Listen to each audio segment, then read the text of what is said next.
it's Paul Ryan. We've been looking at the recorded music industry in the United States and all the little different components of it, trying to look at all the little pockets of revenue, where it's coming from, where it's going to.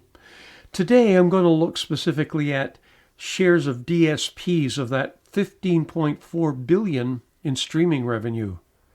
How much does Spotify make in the United States? Is it larger than Apple, about the same size, smaller? There's no central area for research for the United States for all of these services. Some of them provide their own revenue information, some don't. There's some international information. It's a little bit richer. So what I had to do was combine a lot of different sources to get an estimate of what's going on domestically here.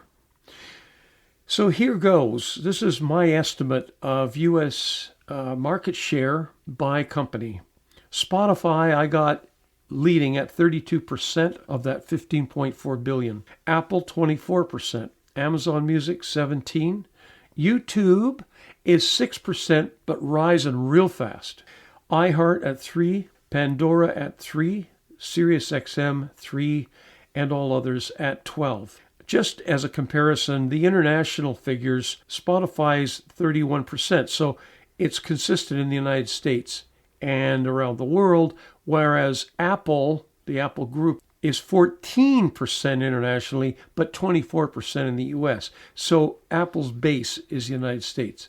Internationally, Tencent, which I think is China, is 13%, and it's not even on the radar here, not much anyways. Applying these share figures to the overall $15.4 billion streaming total, it would mean that Spotify revenue is in the area of $5 billion, 32%. Apple Music, iTunes, and Shazam, $3.7 billion, that's the 24%. Amazon Music, $2.6 billion. YouTube Music, $900 million.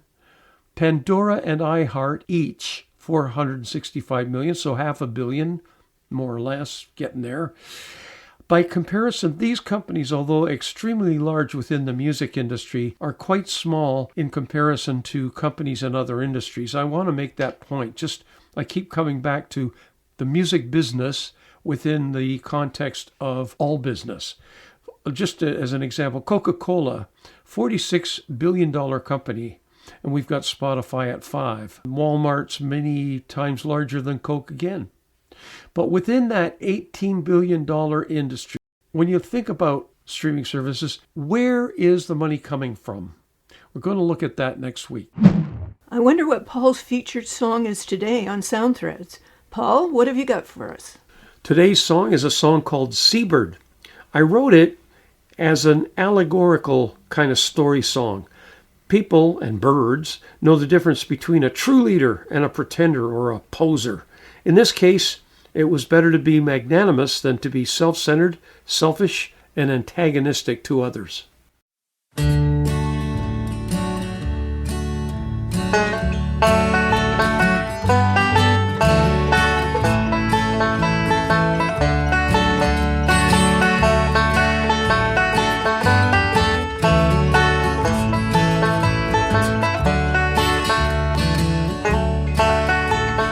Up in the sky with wings of light gray, I watched as a seabird came floating my way. He sat on the sand and shook off his flight, then moved down the beach in the morning's first light. He strutted around as if he were king. He picked and he poked at a small wooden stick. He'd fooled all the others with deception before. The stick looked like food, so he'd fool 'em some more. Look all around and soon you will see, a treasure's not always where it looks to be. If you let go and seek out new ground, a feast will await you and those all around. That seabird chased any bird that would dare come near his stick, it was his not to share. A faux food treasure with honeycomb holes. It may not be real, but it's his piece of gold. The other birds wanted to share in his game, But the seabird's mirage led none to attain one morsel of secrets he held in that beak. They wandered away to leave him in peace.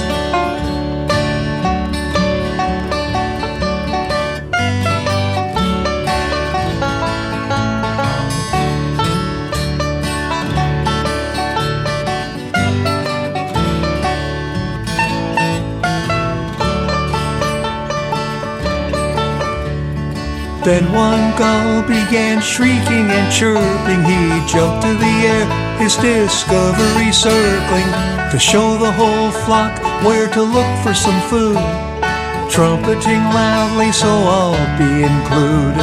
When all of those birds arrived at the spot, the seabird came by, now seeking his lot. The others turned on him and sent him away, and followed the gull that shared in his prey. False to himself and the others around, protecting his status, no treasure he found. A king without kindness is a king on his own. The one that can lead will inherit the throne.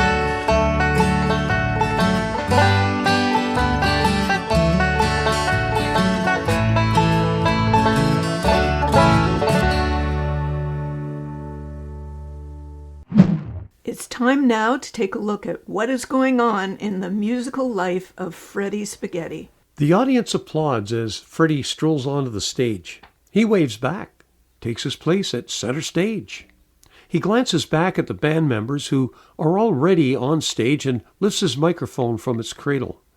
Joel and the drummer have been thumping out beats for a minute or so already to serve as an intro for both Freddie's entrance and also their first song, Talking Man. Why not hit them with your best at the jump, right? Freddie flashes a big smile, nods and taps his foot along with the beat, and begins to play and sing Talking Man. Immediately, Jeannie Hooks looks over with a puzzled look. She tilts her head, taps away at her left ear. Syndergaard stops. The drummer follows. The band becomes totally silent and its members look around at each other. The only sound now is coming from the audience. People are talking and whispering. It's distant, yet relentless. It echoes off the walls. Seconds pass, but it feels like an hour. Freddie looks around. What's going on? What's wrong? A young man comes running out onto the stage and grabs the mic right out from Freddie's hand. He puts another one right back in the same hand and nods to Freddie as if to say, "Okay." Freddie turns to Joel, points a finger, and the Talking Man beat starts up again. Freddie nods his head, taps his foot, waits for the beat, and when it's driving in full steam and it seems perfect, he joins in playing and singing again. But like before, the band stops in mid-beat, and the young stagehand once again rushes onto the stage. There is no sound coming from Freddie's microphone. None. His mind is racing. How could I turn this into a positive? What would Bob Hackett do? What would the pros do? Freddie goes over and wrestles Jeannie's mic off of the stand and asks the audience, "Can everyone hear me?" The audience applauds. "Well, we can't very well do a show without the golden voice of Jeannie Hooks now, can we?" Freddie smiles over at her. She smiles back with an aw shucks kind of look. "Come on, we all know who the real singer is here, right? And that is why someone went and cut my mic." There's laughter and some sporadic clapping coming from the audience. Possibly Freddie's strategy is working? The stage boy is furiously picking up cable, moving it around, plugging, unplugging cables, attaching, unattaching, reattaching microphones with cables. He's joined by two other stagehands, all looking very nervous, running around, perplexed, and carrying around microphones and cables. One crew member gives Freddie that throat cut sign, that sign you see when there's no solution to a problem and it's time to take a break. But Freddie continues, "Okay, folks, looks like we have a sound issue here. We can go away and come back when it's working, or I can introduce my friends up here in the band. They can tell you just a little bit about themselves." Freddie asks for a clap poll. Clap if the band should take a break, clap if the band should talk a bit about themselves. The introductions won. By the time Joel and Jeannie had told their stories, there were multiple thumbs up from a few of the stagehands. "Are you sure?" Freddie asked, half kidding. The audience clapped and laughed. They cheered their approval. The new mics and the new cables were ready to go. Freddie went back over to his own mic. "Testing, 1, 2, 3, check, check." And with that, the show began. Thanks for listening today. Remember to come right back here next week for another edition of Sound Threads.